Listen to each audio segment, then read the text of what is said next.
की बात है, एक गौरा रहता था। कौन रहता था? गौरा। और साथ में उसकी गौरैया भी रहती थी। गौरा और गौरैया दोनों बड़े हंसी खुशी प्रेम से रहते थे। एक साथ में उड़ते थे, एक साथ में जाते थे, एक जगह बैठ करके दाना चुगते थे। सवेरे होते ही उड़ के जाते थे, दिन भर दाना चुगते थे, खाते थे, शाम होके आकर अपने घरों में वापिस। एक दिन गौरैया जो है वह बोली, एक आदमी के देख के, ये आदमी जो कपड़े पहनता है उसमें कितना खूबसूरत लगता है।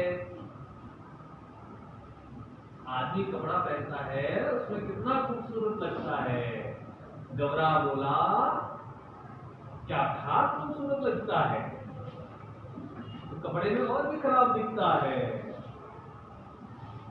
गौरैया बोली कि आदमी जो कपड़ा पहनता है वो खूबसूरती के साथ साथ में सर्दी गर्मी और मौसम की मार से भी क्या करता है, बचाता है। इसलिए भी वह कपड़ा पहनता है। और आजकल तो आदमी जब कपड़ा पहनता है तो उसके अलावा कई मोजे दस्ताने सब कुछ पहनता है, टोपी भी पहनता है। टोपी से गौरैया को याद आया कि मैं भी क्या करूंगी, टोपी पहनूंगी। गौरा बोला, तो रहने दे, टोपी तो राजा पहनते हैं, तो कहां से लाएगी टोपी, कहां ढूंढेगी। लेकिन गौरैया ढूंढती क्या थी, पक्की। ठान लिया जो ठान लिया, काम करके ही वो मानी।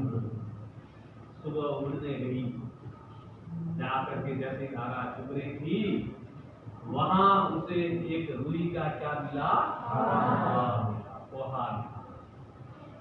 बड़ी खुश हुई, मिल गया जी मिल गया। क्या मिल गया, रुई का पोहा मिल गया। बड़ी खुश होकर गौरा के पास आए। गौरा कह रहा, बावड़ी हो गई है तो बावड़ी, एक बार एक बावड़ा खा के है। और उसे रास्ते में क्या मिल गया था, चाबुक। चाबुक मिला था उसे रास्ते में, तो उसे चाबुक मिल गया। और पूरी जिंदगी बची हुई उसने ही किसी में निकाली, बाकी बचा 3, क्या, लगाम और जीन। चाबुक मिलने से ही ये 3 चीजें उसे जिंदगी भर नहीं मिली, और वो चाबुक लेकर घूम जाएगा। तू केवल इस रुई का पोहा लेकर घूमती रहेगी, तेरे को टोपी नहीं मिलेगी। लेकिन गौरैया जो है धुंधी क्या थी, थी, जल्दी मैं टोपी पहन के ही रहूंगी। उड़ी वहां से और सबसे पहले गई दुनिया के, किसके पास गई, दुनिया के पास में। और दुनिया को कहा, दुनिया भैया तू मेरी इस रुई को क्या कर दे, ढूंढ दे। दुनिया बड़ा गुस्से में था। दुनिया बोला, हटती है कि नहीं, तू जाती है कि नहीं, मैं तो अभी राजा के लिए क्या कर रहा हूँ, रजई, राजा के लिए, रजई के लिए मैं रुई ढूंढ रहा हूँ।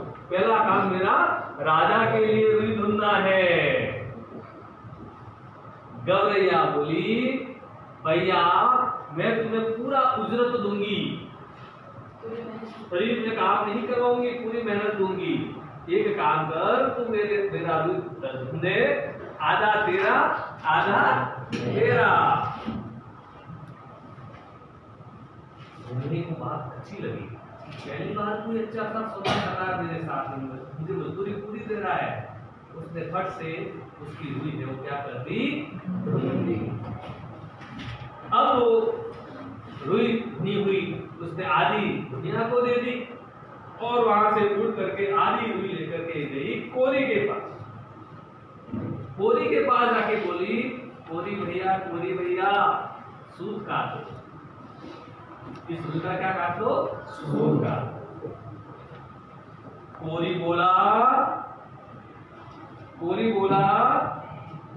भागती है कि नहीं यहाँ से, मैं तो अभी राजा के लिए क्या कर रहा हूँ, अचकन, राजा के लिए अचकन बनाने के लिए रुई काट रहा हूँ।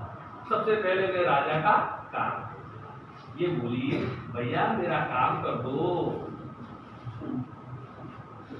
आधा तुम रख लेना, आधा मुझे दे देना। कोरी को सौदा अच्छा लगा, बोला लाओ रुई, अभी इसको काट करके गवरैया ने आधा इसे दे दिया, आधा तुम लेकर के आगे बढ़ी तो पहुंच गई वो उड़ती बुनकर भैया के पास। बुनकर भैया के पास में जाकर बोली, क्या बोली, बुनकर भैया कपड़ा बुन लो, कपड़ा बुन लो। बुनकर भैया बोला कि मैं तो राजा के लिए पास बना रहा हूँ, धागा बना रहा हूँ, अभी मेरे पास में समय नहीं है, तुम भाग जाए यहाँ से। उसने कहा गवरैया ने कि हम कोई स्टेज में इतने काम नहीं करवाते हैं, हम इस काम का तुम्हें माकूल मुआवजा देंगे, आधा तुम रख लेना, आधा मुझे दे दे। सौदा अच्छा जान करके बुनकर ने फटाफट क्या कर दिया, कपड़ा बुन दिया। चिड़िया आगे बढ़ी और उड़ती उस कपड़े को लेकर के किसके पास ले गई, दर्जी के पास।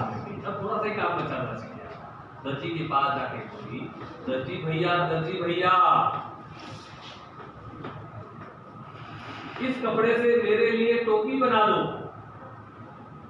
दर्जी बोला खिसकती हो कि नहीं,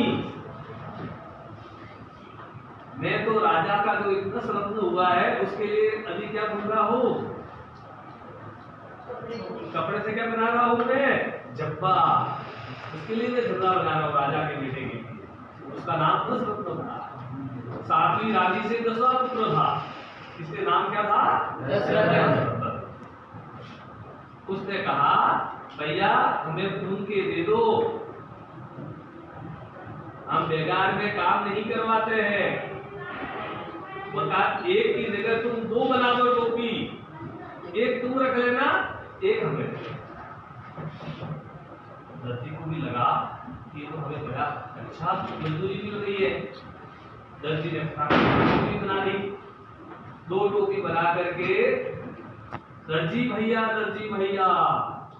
एक नहीं 2 टोपी बना लो, एक तुम्हारी एक हमारी। दर्जी भैया ने फटाक से 2 टोपी बना ली और गवरैया के लिए जो टोपी बनाई उसके ऊपर 5 गुदने लगाए और गवरैया जो है अपनी टोपी पहनी और अपनी टोपी पहन के उड़ती अपने गवरा के पास में गई और कहा देखो अब तो मैं रानी लग रही हूँ। क्या लग रही हूँ, रानी लग रही हूँ। गवरा भी खुश हो गया रानी। चिड़िया के मन में एक प्रश्न आया कि मैं जिसके भी पास में गई थी वो सभी राजा के लिए काम करते हैं, मैं क्यों न यहाँ के राजा को देखूं। चिड़िया उड़ती गई और मुंडेर पे जाकर बैठ गई राजा के वहां। देखा राजा जो है उस समय लेटे हुए हैं और 5-6 पहलवान उनकी मालिश कर रहे हैं और मुंडेर पे बैठ गई वहां पर वो, और वहां से वो बोली मेरे सिर पर टोपी, राजा के सिर पे टोपी नहीं, मेरे सिर पर टोपी और राजा के सिर पे टोपी नहीं। राजा को बड़ा गुस्सा आया, ये बड़ी खुदखुदी आई है, पकड़ लो सैनिकों से। सैनिकों ने पकड़ लिया, मारने की कोशिश की, लेकिन सैनिक ने कहा छोटी सी लिया क्यों मारे, तो नहीं मारना चाहिए। तो राजा के दिमाग में एक प्रश्न आया कि इतनी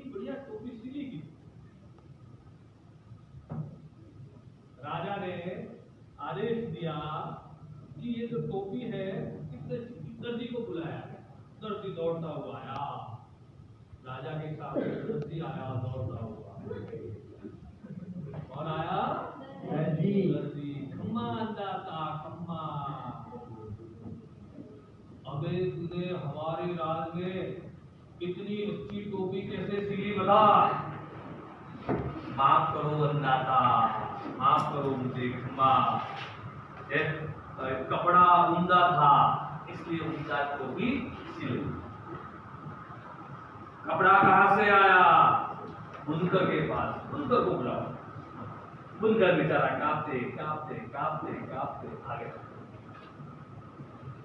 तुम्हारे बुनकर, तूने कभी हमारे लिए इतनी अच्छी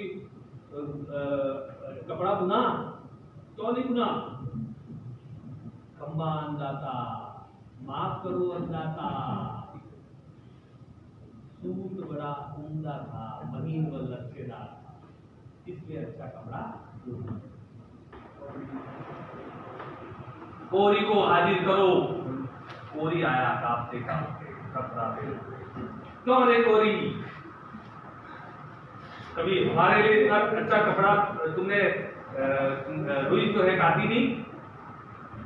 तो उसने कहा खम्मा दादा, रुई बड़ी अच्छी तरह से काटी हुई थी, बेहतरीन थी, इसलिए अच्छा।